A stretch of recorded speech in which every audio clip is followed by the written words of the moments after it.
முக்கிய செய்திகள். சுதந்திர தின விழாவில் ராகுல் காந்திக்கு பின்வரிசையில் இடம் ஒதுக்கியதால் சர்ச்சை. நெறிமுறைகளை பின்பற்றாதது ஏன் என காங்கிரஸ் சரமாரி கேள்வி. பயிற்சி பெண் மருத்துவர் கொலை வழக்கில் 5 மருத்துவர்களுக்கு சிபிஐ சம்மன். நீதி கேட்டு நாடு தழுவிய வேலை நிறுத்தத்தை அறிவித்தது இந்திய மருத்துவர் சங்கம். ராஜ்பவனில் RN ரவி அளித்த தேநீர் விருந்தில் பங்கேற்றார் முதலமைச்சர். ஆளுநர் என்கிற பதவி மீது மதிப்பு வைத்துள்ளதால் பங்கேற்பு என அறிவிப்பு.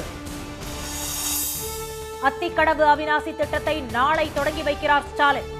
கீழ்பவானி கால்வாயில் தண்ணீர் திறந்துவிட்ட பின் அமைச்சர் முத்துசாமி தகவல்.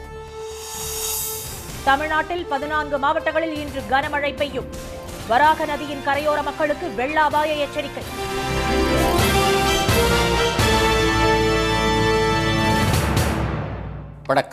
வணக்கம். பிரதமர் பங்கேற்ற சுதந்திர தின விழாவில் மக்களவை எதிர்க்கட்சித் தலைவர் திரு ராகுல் காந்திக்கு பின்வரிசையில் இருக்கை ஒதுக்கியது சர்ச்சையை ஏற்படுத்தியுள்ளது. புரோட்டோகால் எனப்படும் அரசு நெறிமுறைகளின்படி கேபினெட் அமைச்சர் அந்தஸ்து கொண்ட எதிர்க்கட்சித் தலைவருக்கு அரசு விழாக்களில் முதல் வரிசையில் இடம் ஒதுக்குவது வழக்கம். ஆனால் டெல்லி செங்கோட்டையில் நேற்று நடைபெற்ற சுதந்திர தின நிகழ்ச்சியில் இதற்கு நேர்மாறான சம்பவம் அரங்கேறியது சர்ச்சையை ஏற்படுத்தியுள்ளது. மக்களவை எதிர்க்கட்சித் தலைவரான திரு ராகுல் காந்திக்கு பார்வையாளர்கள் பகுதியில் கடைசியில் இருந்து 2வது வரிசையிலும், காங்கிரஸ் கட்சி தலைவர் திரு மல்லிகார்ஜுன கார்கேவுக்கு 5வது வரிசையிலும் இடங்கள் ஒதுக்கப்பட்டன. இது தொடர்பான புகைப்படங்கள் இணையத்தில் பரவி வரும் நிலையில் பாஜக அரசுக்கு காங்கிரஸ் கடும் கண்டனம் தெரிவித்துள்ளது. இதற்கு நிகழ்ச்சியை நடத்திய பாதுகாப்புத்துறை அளித்துள்ள விளக்கத்தில், ஒலிம்பிக்கில் பதக்கம் வென்ற வீரர்களை கௌரவப்படுத்த முன்வரிசையில் உள்ள இருக்கைகள் ஒதுக்கப்பட்டதால் எதிர்க்கட்சித் தலைவர் இருக்கையை கடைசி வரிசைக்கு மாற்ற வேண்டிய நிலை ஏற்பட்டதாக தெரிவித்துள்ளது. இதற்கு பதிலடி கொடுத்துள்ள காங்கிரஸ் பொதுச் செயலாளர் திரு KC வேணுகோபால், ஒலிம்பிக் வீரர்கள் மரியாதைக்கு தகுதியானவர்கள் என்றாலும் அமைச்சர்கள் திரு அமித்ஷா, திரு ஜெய்சங்கர், திருமதி நிர்மலா சீதாராமன் போன்ற கேபினெட் அமைச்சர்களுக்கு முன்வரிசையில் இருக்கைகளை ஒதுக்கியது ஏன் என வினவியுள்ளார். நெறிமுறைப்படி மக்களவை மற்றும் மாநிலங்களவை எதிர்க்கட்சி தலைவர்களுக்கு முன்வரிசையில் இடம் ஒதுக்கி இருக்க வேண்டும் என தெரிவித்துள்ள அவர், இது திரு ராகுல் காந்தியை அவமதிக்கும் செயல் மட்டுமின்றி தங்களது குரலை நாடாளுமன்றத்தில் எழுப்பும் இந்திய மக்களையே அவமதிக்கும் செயல் என கூறியுள்ளார். தோல்வியில் இருந்து பாஜக இன்னும் பாடம் கற்றுக் கொள்ளவில்லை என்பதையே இது காட்டுவதாக அவர் விமர்சித்துள்ளார். விருதுநகர் தொகுதி காங்கிரஸ் MP திரு மாணிக்கம் தாக்கூர் எக்ஸ் தளத்தில் விடுத்துள்ள பதிவில், காங்கிரஸ் ஆட்சியின் போது எதிர்க்கட்சி தலைவர்களாக இருந்த திரு அத்வானி, சுஷ்மா ஸ்வராஜ் ஆகியோருக்கு முன்வரிசையில் இடமளிக்கப்பட்டதையும், ஆனால் பாஜக ஆட்சியில் எதிர்க்கட்சி தலைவருக்கு கடைசி இடம் கொடுக்கப்பட்டுள்ளதையும் புகைப்பட ஆதாரங்களுடன் சுட்டிக்காட்டி இரு கட்சிகளுக்கும் இடையேயான வேறுபாடு இதுதான் என குறிப்பிட்டுள்ளார். மேற்கு வங்க மாநிலத்தில் பெண் மருத்துவர் பாலியல் வன்கொடுமை செய்து கொலை செய்யப்பட்ட சம்பவத்திற்கு நீதி கேட்டு நாடு தழுவிய வேலை நிறுத்த போராட்டத்தில் நாளை ஈடுபட உள்ளதாக இந்திய மருத்துவ கூட்டமைப்பு அறிவித்துள்ளது. கொல்கத்தாவில் உள்ள RG கார் மருத்துவக் கல்லூரி மருத்துவமனையில் கடந்த 8ஆம் தேதி இரவு பணியில் இருந்த முதுநிலை பெண் பயிற்சி மருத்துவர் ஒருவர் பாலியல் வன்கொடுமை செய்து கொலை செய்யப்பட்டார். நாடு முழுவதும் அதிர்வலைகளை ஏற்படுத்திய இந்த சம்பவத்தில் சஞ்சய் ராய் என்பவரை காவல்துறையினர் கைது செய்தனர். இந்த வழக்கு CBI வசம் ஒப்படைக்கப்பட்ட நிலையில் கொல்கத்தாவில் நேற்று முன்தினம் நள்ளிரவில் நடந்த பேரணி வன்முறையில் முடிந்தது. அப்போது மர்ம நபர்கள் சிலர் குற்றச்சம்பவம் நடந்த மருத்துவமனையை சூறையாடினர். தடயங்களை அழிக்க ஆளும் திரிணாமுல் காங்கிரஸ் கட்சி குண்டர்களின் சதிச்செயல் இது என்று மேற்கு வங்க பாஜக குற்றம் சாட்டியது. இந்த வன்முறை சம்பவத்தில் தொடர்புடைய 9 பேரை கொல்கத்தா காவல்துறையினர் கைது செய்தனர். RG கார் மருத்துவக் கல்லூரியின் முதல்வராக நியமிக்கப்பட்டுள்ள திருமதி சுஹ்ரிதா பால்வை முற்றுகையிட்ட பயிற்சி மருத்துவர்கள் பெண் மருத்துவரின் கொலைக்கு உரிய நீதி வேண்டும் என்று முழக்கங்களை எழுப்பினர்.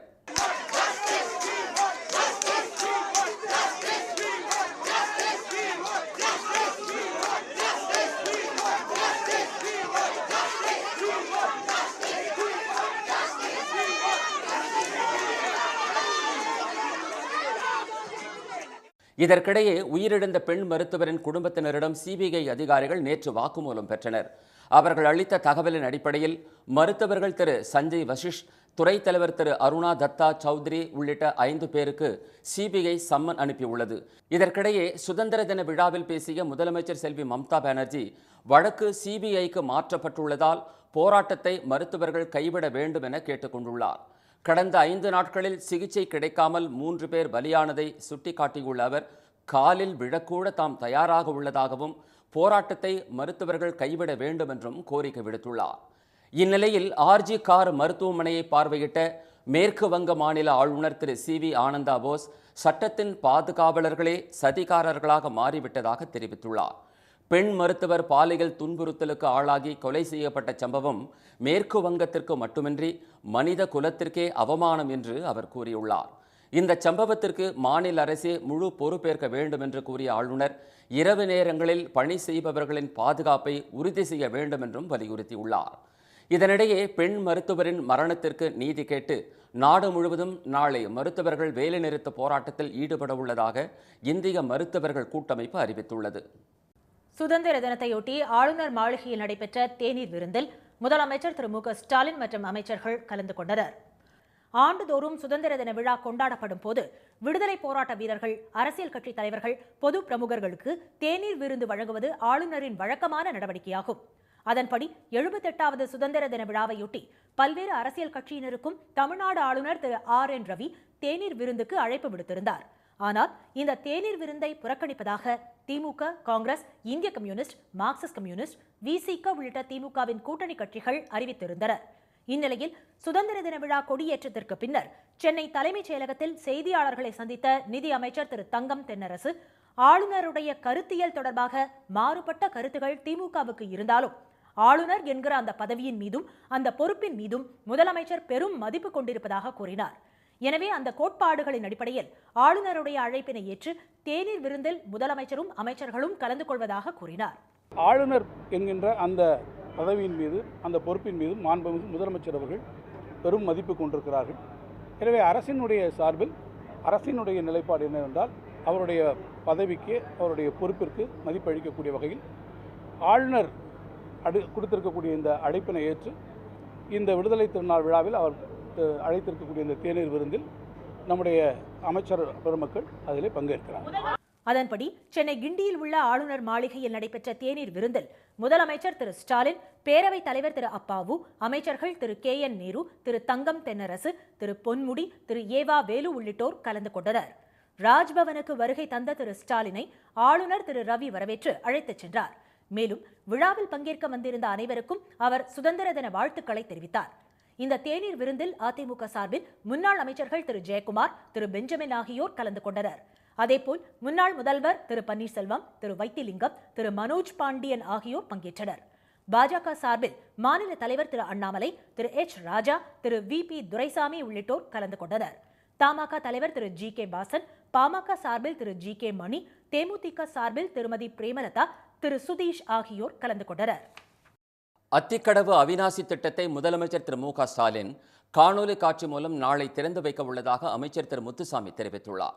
பவானிசாகர் அணையிலிருந்து கீழ்பவானி கால்வாயில் முதல் போக நன்சை சாகுபடிக்காக தண்ணீர் திறக்கப்பட்டது.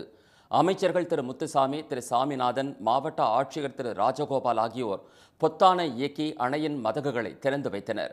பின்னர் செய்தியாளர்களிடம் பேசிய அமைச்சர் திரு முத்துசாமி, 105 அடி உயரம் உள்ள இந்த அணையில் தற்போது 96.30 அடி உயரத்திற்கு தண்ணீர் உள்ளதாக கூறினார். கீழ்பவானி பிரதான கால்வாய் மூலம் திறந்துவிடப்பட்டுள்ள தண்ணீரால் ஈரோடு, திருப்பூர், கரூர் மாவட்டங்களில் உள்ள 1,03,500 ஏக்கர் நிலம் பாசனம் பெறும் என்று அவர் தெரிவித்தார். அத்திக்கடவு அவிநாசி திட்டம் குறித்த கேள்விக்கு பதிலளித்த அவர், இத்திட்டம் நாளை தொடங்கப்படும் என்று கூறினார். முதலமைச்சர் திரு மு.க. ஸ்டாலின் காணொலி காட்சி வாயிலாக அத்திக்கடவு அவிநாசி திட்டத்தை தொடங்கி வைக்க உள்ளதாகவும் அவர் தெரிவித்தார். அந்த 83 ஃபீடர் லைன் இருக்குது. அதில் தான் 1045 குளத்துக்கும் தண்ணி போகும்.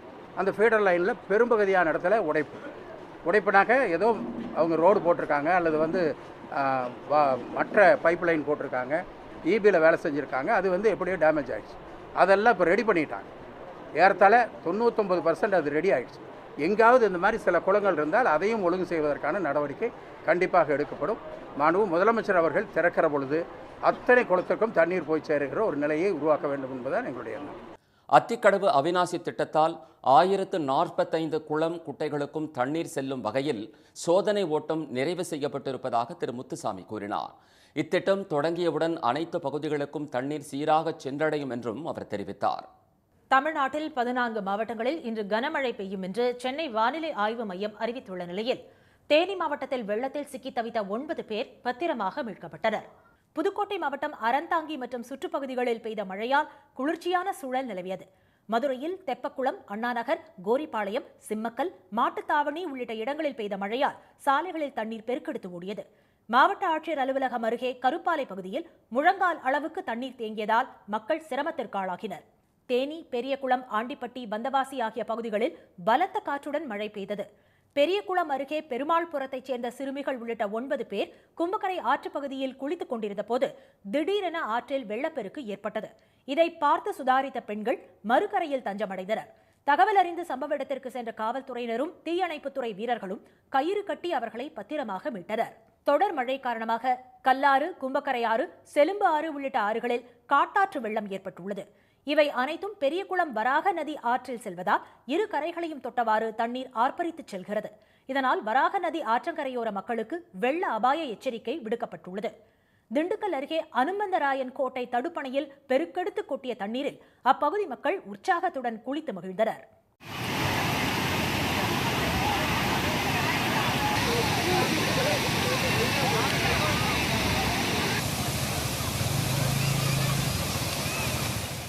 இதற்கிடையே கேரள கடலோர பகுதிகளின் மேல் நிலவும் வளிமண்டல கீழடுக்கு சுழற்சி காரணமாக நீலகிரி, கோவை மாவட்டங்களில் இன்று கன முதல் மிக கனமழை பெய்யும் என்றும் திருப்பூர், தேனி, திண்டுக்கல், தென்காசி, நெல்லை, குமரி, ஈரோடு, கிருஷ்ணகிரி, தர்மபுரி, சேலம், நாமக்கல், கரூர் மாவட்டங்களில் ஒரு சில இடங்களில் கனமழை பெய்யும் என்றும் சென்னை வானிலை ஆய்வு மையம் அறிவித்துள்ளது. சுதந்திர தினத்தை முன்னிட்டு பாஜகவினர் நடத்திய இருசக்கர வாகன பேரணியில் கலந்து கொண்டவர்கள் தலைக்கவசம் அணியாமல் சென்றது சர்ச்சையை ஏற்படுத்தியுள்ளது. சிவகங்கை மாவட்டத்தில் பாஜக மாவட்ட தலைவர் திரு சத்யநாதன் தலைமையில் நடைபெற்ற இருசக்கர வாகன பேரணி காரைக்குடி பழைய பேருந்து நிலையத்தில் தொடங்கி நூறடி சாலை, புதிய பேருந்து நிலையம், கல்லூரி சாலை வழியாக சென்றது. அப்போது பாஜகவினர் பலர் தலைக்கவசம் அணியாமல் ஆபத்தான முறையில் சென்றனர்.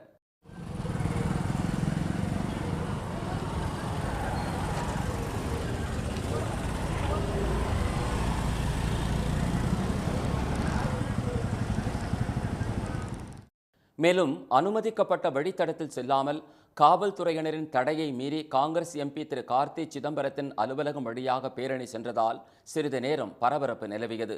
சென்னையை அடுத்த தாம்பரத்தில் நடைபெற்ற இருசக்கர வாகன பேரணியை செங்கல்பட்டு வடக்கு மாவட்ட பாஜக தலைவர் திரு வேத சுப்பிரமணியம் கொடியசைத்து தொடங்கி வைத்தார். அந்த பேரணியில் பங்கேற்ற 2 பேரை தவிர வேறு எவரும் தலைக்கவசம் அணியவில்லை. இதேபோல் தமிழ்நாட்டின் பல்வேறு பகுதிகளிலும் பாஜகவினர் தலைக்கவசம் அணியாமல் இருசக்கர வாகன பேரணியில் பங்கேற்றனர். இருசக்கர வாகன பேரணி நடத்த உயர்நீதிமன்றத்தில் வழக்கு தொடர்ந்து அனுமதி பெற்ற பாஜக சாலை விதிகளை பின்பற்றாதது சர்ச்சையை ஏற்படுத்தியுள்ளது. சாமானியர்களை மடக்கி பிடித்து அபராதம் விதிக்கும் போலீசார் தலைக்கவசம் அணியாத பாஜகவினர் மீதும் நடவடிக்கை எடுக்க வேண்டும் என சமூக ஆர்வலர்கள் வலியுறுத்தியுள்ளனர். சுதந்திரத்தை மட்டுமின்றி வரலாற்றையும் பாஜகவினர் மாற்றிக் கொண்டிருப்பதாக காங்கிரஸ் குற்றம் சாட்டியுள்ளது. 78வது சுதந்திர தினத்தை முன்னிட்டு மக்களின் ஒற்றுமைக்காகவும் அரசியலமைப்பு சட்டத்தை பாதுகாக்கவும் வலியுறுத்தி கன்னியாகுமரி மாவட்டம் சிராயன்குடி பகுதியில் காங்கிரசார் இருசக்கர வாகன பேரணி நடத்தினர். காங்கிரஸ் எம்எல்ஏக்கள் திரு ராஜேஷ்குமார், திரு பிரின்ஸ், திருமதி தாரகை கத்பட் ஆகியோர் கலந்து கொண்ட இந்த இருசக்கர வாகன பேரணியை கன்னியாகுமரி தொகுதி நாடாளுமன்ற உறுப்பினர் திரு விஜய் வசந்த் கொடியசைத்து தொடங்கி வைத்தார். அப்போது பேசிய அவர் சுதந்திரத்தை மட்டுமின்றி வரலாற்றையும் பாஜகவினர் மாற்றிக் கொண்டிருப்பதாகவும் தலைவர்களின் வரலாற்றை மக்களிடம் காங்கிரசார் எடுத்துக் கூற வேண்டும் என்றும் கூறினார். நம்மளுடைய வரலாறையே மாற்றிக்கொண்டு இருக்கிறார்கள் பாஜக அரசு. அதை நாம் தான் எடுத்து சொல்ல வேண்டும். நம் பிள்ளைகளுக்கும் சரி, நம்ம உறவு எல்லாருக்குமே நம்மளுடைய தலைவர்களை பற்றியும் நம்மளுடைய வரலாறை நம்ம சிறப்பாக எடுத்து சொல்லி அவங்களுக்கு ரிமைண்ட் பண்ணிக்கிட்டே இருக்கணும். அதுதான் இந்த சுதந்திர தினத்தில் நான் உங்க எல்லாருக்கும் கேட்டுக்கிற ஒரு அன்பு வேண்டுகோள். பெற்ற சுதந்திரத்தை பேணி காக்க வேண்டும் என்று கூறிய திரு விஜய் வசந்த் பாஜகவிடம் இருந்து 2வது சுதந்திரம் பெற வேண்டிய தருணம் வந்துவிட்டது என தெரிவித்தார். எதிர்க்கட்சித் தலைவர் திரு ராகுல் காந்தி தலைமையில் 2வது சுதந்திரத்தை பெற்று மக்களாட்சியை நடத்துவோம் என்றும் அவர் கூறினார். பிரிவினையை ஆதரித்த சித்தாந்தங்களில் திராவிடமும் ஒன்று என்ற தமிழ்நாடு ஆளுநரின் சர்ச்சை பேச்சுக்கு கம்யூனிஸ்ட் கட்சிகள் கடும் கண்டனம் தெரிவித்துள்ளன. சென்னையில் மார்க்சிஸ்ட் கம்யூனிஸ்ட் கட்சியின் தலைமை அலுவலகத்தில் தேசிய கொடியை ஏற்றி வைத்த பின்னர் செய்தியாளர்களிடம் பேசிய அக்கட்சியின் மாநில செயலாளர் திரு கே பாலகிருஷ்ணன், போராடி பெற்ற சுதந்திரத்தை சிதைக்கும் அரசாக மத்தியில் ஆளும் திரு மோடி தலைமையிலான பாஜக அரசு உள்ளதாக தெரிவித்தார். திரு RN ரவியின் திராவிடம் குறித்த கேள்விக்கு பதிலளித்த அவர், இந்தியா 2 நாடு என முதலில் குரல் கொடுத்து பிரிவினையை தொடங்கியதே RSS தான் என்று கூறினார். ஆளுநரின் போக்கும் ஒட்டுமொத்த பேச்சும் கண்டனத்துக்குரியது என்று அவர் தெரிவித்தார். இந்தியா என்பது ஒரே நாடு அல்ல, அது 2 நாடு என்று முதலிலே கோஷம் வைத்தவர்களே நம்முடைய ஆளுநர் ரவி சார்ந்திருக்கிற RSS அமைப்பை சார்ந்தவர்கள்தான். அப்படிப்பட்ட ஒரு மோசமான காரியத்தை இந்தியாவிலே துவக்கி வைத்துவிட்டு இன்றைக்கு பிரிவினையாக ஏற்பட்டிருக்கிற அந்த துயரத்தை கொண்டாடுகிறோம், அந்த துயரத்தை அனுசிக்கிறோம் என்று சொல்லுவது வெந்த புண்ணிலே வேலை பாய்ச்சுவதை போன்று அமைந்திருக்கிறது. தமிழ்நாட்டுக்கே பெரிய ஆபத்து ஆளுநர் திரு RN ரவியின் நாக்குதான் என்று இந்திய கம்யூனிஸ்ட் கட்சியின் மாநில செயலாளர் திரு முத்தரசன் கூறினார்.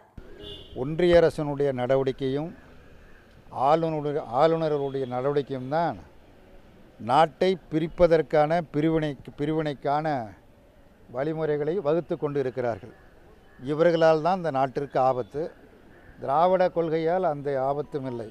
ஆபத்து எதுன்னா ஆளுநர் ரவியின் நாக்கு தான் ஆபத்து. சுதந்திரத்தை போராடி பெற்ற மகாத்மா காந்தி, ஜவஹர்லால் நேரு, அம்பேத்கர் உள்ளிட்ட மாபெரும் தலைவர்கள் இந்தியா மதச்சார்பற்ற நாடாகத்தான் இருக்க வேண்டும் என்று முடிவெடுத்து அதன் அடிப்படையிலே அரசியலமைப்பு சட்டமும் இயற்றப்பட்டது. ஆனால் தற்போதுள்ள மத்தியில் ஆளும் அரசு மதச்சார்பின்மையை சிதைத்து வருவதாக திரு முத்தரசன் தெரிவித்தார். மீண்டும் முக்கிய செய்திகள். பிரதமர் பங்கேற்ற சுதந்திர தின விழாவில் மக்களவை எதிர்க்கட்சித் தலைவர் ராகுல் காந்திக்கு பின்வரிசையில் இருக்கை ஒதுக்கியது சர்ச்சையை ஏற்படுத்தியுள்ளது. மேற்கு வங்க மாநிலத்தில் பெண் மருத்துவர் பாலியல் வன்கொடுமை செய்து கொலை செய்யப்பட்ட சம்பவத்திற்கு நீதி கேட்டு நாடு தழுவிய வேலை நிறுத்த போராட்டத்தில் நாளை ஈடுபட உள்ளதாக இந்திய மருத்துவ கூட்டமைப்பு அறிவித்துள்ளது. அத்திக்கடவு அவிநாசி திட்டத்தை முதலமைச்சர் ஸ்டாலின் காணொலி காட்சி மூலம் நாளை திறந்து வைக்க உள்ளதாக அமைச்சர் முத்துசாமி தெரிவித்துள்ளார். இத்துடன் இந்த செய்திகள் நிறைவடைந்தன. மீண்டும் சன் டிவியில் செய்திகள் மாலை 6 மணிக்கு. செய்திகளை உடனுக்குடன் தெரிந்து கொள்ள சன் நியூஸ் தொலைக்காட்சியை பாருங்கள். வணக்கம். வணக்கம்.